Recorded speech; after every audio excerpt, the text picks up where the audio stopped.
Hi, you guys. Oh my gosh, I am so excited about this channeled message today. I had got different oracle messages. The first one you see on the screen, the second one, it was gonna be one of the headlines that I was gonna put up, but Spirit asks me to go in a different direction. So I'm going to shuffle the Divine Feminine Oracle deck, and I'm going to pull some cards right at the end. I've already blessed and shuffled the card deck. I've called it 6 cards, and I'm also going to tell you how incredible the bottom of the deck looks and what don't we know. Now, firstly, the other thumbnail that I was going to use was the ego. I've never had this message. This is insane. The ego, this came during meditation. Feminines have been distracted because the ego is using the divine masculine as a distraction technique. What do I mean by this? You have been given this opportunity to sink into a higher dimension. You are going to have so much upgrades and gifts being unlocked at this time. And what I've noticed is during this period, it's giving you the opportunity to not only honor this sacred space that you're in, but the ego has kind of manipulated the masculine energy in order for you to keep ascending higher. What do I mean by this? Spirit will always give you challenges, opportunities regarding ways to ascend higher. And the way that you can take this opportunity to move higher is through triggers and trials and challenges. One of the challenges has been coming into union with your counterpart and then during separation. During separation, the whole point of separation is for you to heal, to go within, to find out your gifts, to go in towards your higher purpose, to actually unveil the true version of you, to find what you most needed through this journey. Everybody's going to be different, but usually it is teaching yourself a level of care and compassion that you've never been able to comprehend before. And through this unveiling of your true identity, the true you feminines, the ego will use the masculines to come in and out of your energy so you don't get distracted by them.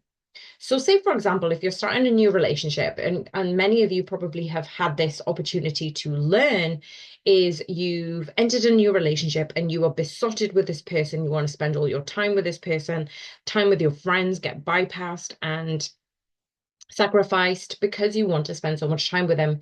And this obsession and infatuation ends up taking a lot of time and energy. The divine didn't want you to do that with your masculine, with your twin flame. You've had an opportunity to do that.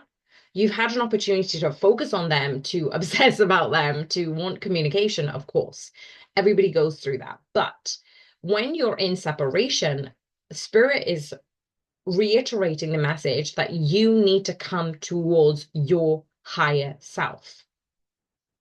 And your spirit guides and ascended masters and whatever you believe in will help support you in this transition and in this evolution of your own true being. But what I'm seeing here is the ego will also use your masculine to distract you. And many of you do get derailed because you're kind of like, my masculine's come back on the scene. Okay, I need to put all this energy in. It's like, no, no, no.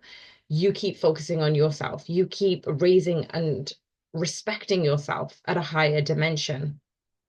Now, there are 3 goddesses that I wanted to talk about, and each and every one of you is going to be different regarding which fresh support is gathering around you.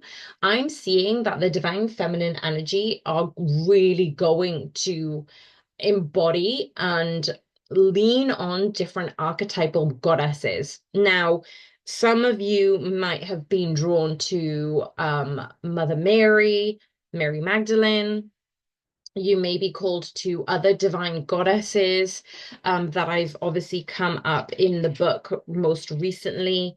There is a whole host of there is a whole host of divine goddesses, divine feminines like Isis, like Kali, like Catherine, Dakini, Diana. We've got Green Tara, Parvati, Pope Joan.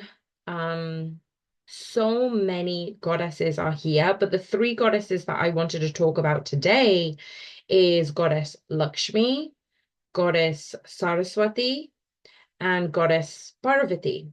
Now, all of these, funnily enough, are all in the Divine Feminine Oracle book, but the one goddess that wanted to come out throughout this is completely different to all three of them. So again, if this message resonates, take it. If it doesn't, let it go. But you're going to understand the background, the actual understanding this lesson, this reading, even if you don't resonate with this particular divine feminines that I'm going to be mentioning today. So the archetypal goddesses, Saraswati, Lakshmi, Parvati, they each symbolize this distinct aspect of feminine power, of wisdom, of abundance, and utmost unconditional love. So these energies are offering you guidance and support for you to navigate your spiritual growth, to navigate self-union and the challenges of these twin flame dynamics. So the first one I'm going to talk about is Saraswati. This is the goddess of wisdom and creativity. Now, her role in supporting the divine feminine is through intellect, through learning, through spiritual clarity. And this goddess Saraswati really does inspire discernment and creative expression. This actually helps the divine feminine align with your soul purpose and truth. That's what I was saying right at the beginning. Who are you? Who is the true you?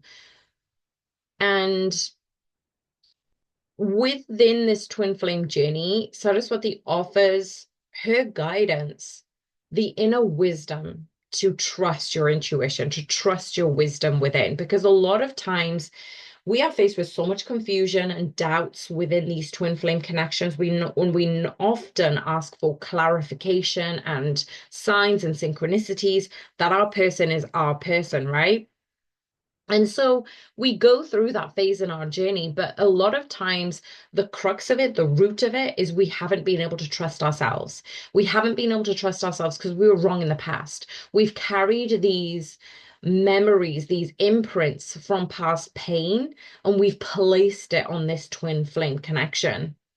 What also Saraswati is embodying through this guidance is clear communication. You know, finding the right words to express your emotions, to express your truth, and really promoting this healthy dialogue and understanding between you, your higher self, your guides, your spirit team here on earth, your earth angels, and your masculine's energies.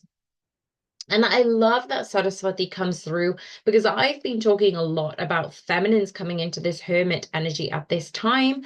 There is a lot of movement. There is a lot going on between the November, December 2024. And some of you are really finding your creative flow. You're really pressing into music, art, writing, cooking, creating.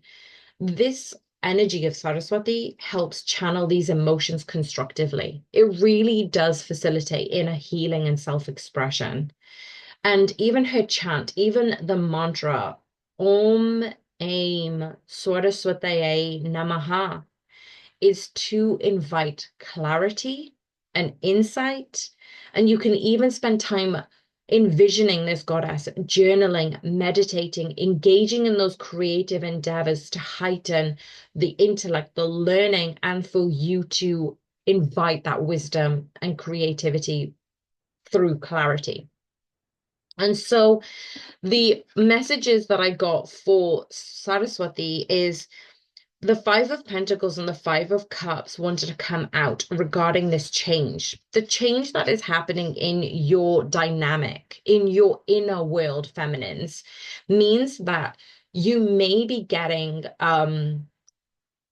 doubts. You may be facing doubts, confusion, fogginess. And this is saying that you are going to have to go through this. You're going to have to go through this portal in order to come out of the other side. That you have had to deal with loneliness and you've had to deal with it never happening. You know, it's the possibility of it never happening between you and your counterpart. You've had to deal with some of the past hurts and pains, and some of you are really flowing this energy through dance, art, writing, all of these creative expressions. And that is how you're healing. And you may not understand the crux of why, but you are being called to channel this in certain avenues. And it's helping transform your lessons into wisdom. It's helping transform the confusion into clarity. And it's helping you navigate towards your soul purpose and truth. And so the second goddess that I wanted to talk about was goddess Lakshmi, the goddess of abundance and prosperity. Now, this divine goddess does support the divine feminines because Lakshmi represents abundance. And this isn't just material wealth, but it is the wealth of love. It is the wealth of grace, the wealth of spiritual richness. This is the goddess that empowers the divine feminine to recognize their worth, to live in alignment with joy and gratitude. And within this twin flame journey, Lakshmi is inviting you, the divine feminine, to honor your inherent value. And so you can attract abundance by aligning with her higher vibrational self, your higher vibrational self. Know your worth, feminines. This is also this healing scarcity mindset. I know there is many of my clients have spoke to me about this. There is a fear about being unloved. There is this fear about being unworthy, and Lakshmi helps shift this perspective. It helps us all to recognize that love and abundance are already present within us. You wouldn't be here listening to this message, this point in the reading, if you weren't here to recognize that you are love, that abundance surrounds you. And I love that Lakshmi actually supports the divine feminine in manifesting a harmonious union by first cultivating inner harmony and balance. So if any of you want to practice chanting Om Shreem Mahalakshmi Namaha, whilst you visualize this radiant light filling you with love and abundance, this is a ritual of gratitude and attracting more blessings into your life. And so the messages that wanted to come through via Lakshmi, wow, look at this. We've got the Hermit and we've got the Two of Cups. Now, this is just saying you needed to go inwards to embody your self-worth. You needed to vibrate higher into understanding what true love is and where this love lives. And it's within your inner harmony. The Two of Cups represents love. It represents union, and it represents the divine masculine and feminine energies because we have the two cups. This isn't the Ace of Cups. This is incredible because it is a representation of masculine and feminine energies. And the last goddess that I wanted to talk about is Parvati, the goddess of love and devotion.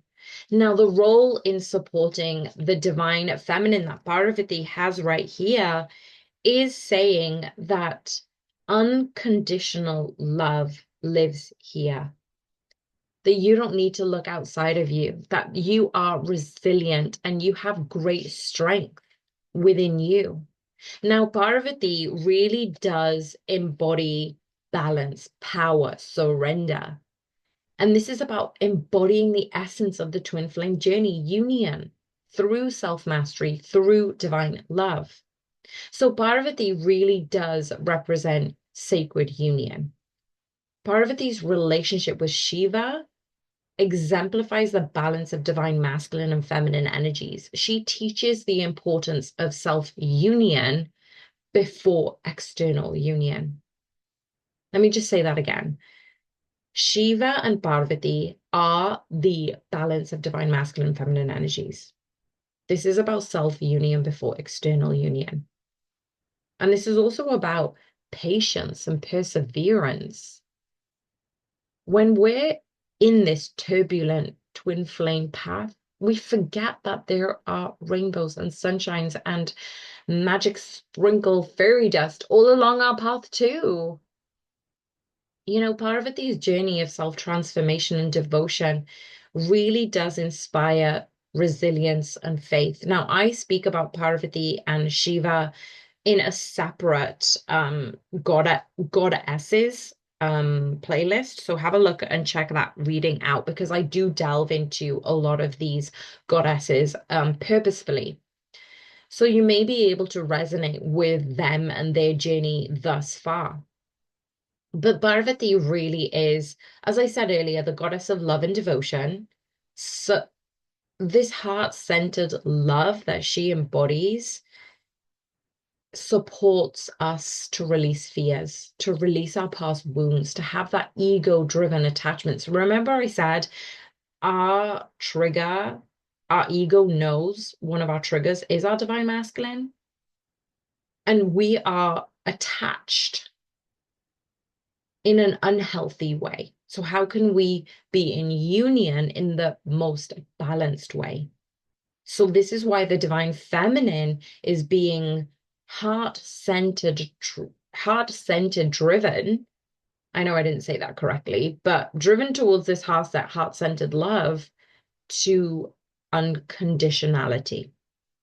And so if any of you want to meditate on her mantra, it's Om Harim Shreem Parvate Namaha. Visualize her energy helping you release those doubts and fears. Dedicate time to loving yourself. I am doing this very special ritual at this time, and that is putting oil in my hair a night before I'm supposed to wash my hair. I put oil in my hair and I sit in front of the mirror, and that is one of my self-love practices. I don't do any mantras or declarations, but it really does make a whole lot of sense to me at this time. It's almost like this is one of my heart opening rituals. This is what grounds me because I'm oiling my hair. It's a tradition that has been gone on for centuries in India. And I'm nurturing and loving myself through this. So part of these cards that came out was the Nine of Swords and the Nine of Cups. Wow. I love these cards. Look, we had the 5-5 right at the beginning for Saraswati. This is about change, finding that clarity. Then we've got the Hermit and the Two of Cups. Number 11, you guys. This is the abundant and prosperity, life affirming path that you're supposed to be on. Literally is 12-12 on the 12th as I say this. And the Nine of Swords and the Nine of Cups is saying, you have a choice. You can either see this as a battle or you can see this as a gift. You can either see the darkness or you can see the light. No matter where you are on your journey, there can be tumultuous, turbulent times, but there can also be times of prosperity and opportunity. So the Nine of Swords is saying, yes, you are going to have to work at this. You are having to release your fears and past wounds and ego-driven attachments, but you also have a choice to love unconditionally, to really integrate self-union, to be resilient, to have faith, to transform yourself. So why are all of these important? Well, The collective support of the divine feminine on this twin flame journey is aligning with purpose. That is Saraswati, finding clarity, living authentically, strengthening the divine feminine's connection to the soul and the twin flame journey. We're also asked to embrace abundance through Lakshmi. By stepping into her worthiness, the divine feminine creating this reality of love and fulfillment to embody the energy needed for union. And lastly, cultivating resilience and unconditional love. Parvati is here to ask you to strengthen and step up your devotion that inspire other divine feminines, as well as you, divine feminine, to overcome those obstacles and surrender to their divine timing. So, just as a reminder, if you wanted to write this in the comments, Om Aim Saraswati Namaha. Om Shreem Mahalakshmi Namaha. Om Hreem Shreem Parvataya Namaha. They are the three mantras. You may want to integrate some of these goddess mantras into your morning or evening routine. Have some sort of balance. Create a sacred space where you can honor each goddess with your offerings like love, incense, incantations, intentions, and maybe even ask yourself these questions of how can I embrace the wisdom in my current challenge? Where am I resisting abundance in my life? And how can I embody unconditional love and patience? You may even wish to imagine these three goddesses surrounding you in light, amplifying this divine feminine energy and guiding you towards this union of self, this harmony with your twin flame. And this is going to help you navigate this twin flame journey with clarity, with grace, with unwavering love, trusting the divine flow and her own sacred power. And what I found beautiful, guys, you are not going to believe this. What I find truly beautiful is the card at the bottom of the big deck that I shuffled and picked out cards that we had the 5-5, we've had the number 11, and we've had the 9-9 is the Empress card. Now, I can't see any other card more fitting for this divine goddess energy. The Empress card is about embodying your fertility, your nature, your creativity, your grace, your wisdom, your power. And at the back of the deck, what you don't know, guys, is the Knight of Cups. We were looking for the Knight of Cups in the last message. In the last channeled message, I said the Knight of Cups was the cups. The Knight of Pentacles and the Knight of Cups were one of the last knights to come out, because you needed to understand what true love was. You needed to understand how to respect and love yourself unconditionally, honor yourself as a goddess as you are, honor the gifts that are presented to you in this lifetime. And as a last message, we have the white buffalo calf woman. Now, this white buffalo calf woman is saying that my heart is a compass. The path of love is true abundance. And this is a sacred reminder that we don't have to struggle to receive all we've desired. We don't need to go into the paradigm of work hard, sleep when you're dead, struggle, toil. Money doesn't grow on trees. All of these fake paradigms and these old stories that we've picked up on. We don't need to struggle to receive all that we've desired. We can join our heart's longing with action, and we find out there is a sacred way to move through the world, a sacred way which is steady, it is quiet, it is aligned with the heart's intention, and our every step is supported. And this is an omen. This white buffalo calf woman is a huge omen that everything that we need will be provided for us. And that is why we need to approach each situation with love. When we focus on an intention behind the action, it changes the outcome. This is sacred. This is a prophetic sign that we receive what we need without fighting for it or trying to secure it through manipulation. When we join our prayers towards the right intentions, towards the right actions, this is moving not only into more love, more abundance, is the inevitable consequence. We're not just seeking for ourselves, we're seeking for the benefit of our loved ones, of our community, of our needs that are divinely met. And that is the most sacred path. It is the one that is abundant with love. So, what is your intention for the work that you're currently doing? I am so grateful that I got to channel these messages. If you loved this message as much as I did, please hit the like button. I know not everybody is going to see this. Not everybody is going to resonate with this. And I'm so privileged that I got to channel this with you special individuals on the other end, whether you're seeing this now or sometime in the future. Give me an emoji of what emoji you feel love represents for you right now. I'm sending you guys so much love. Bye for now.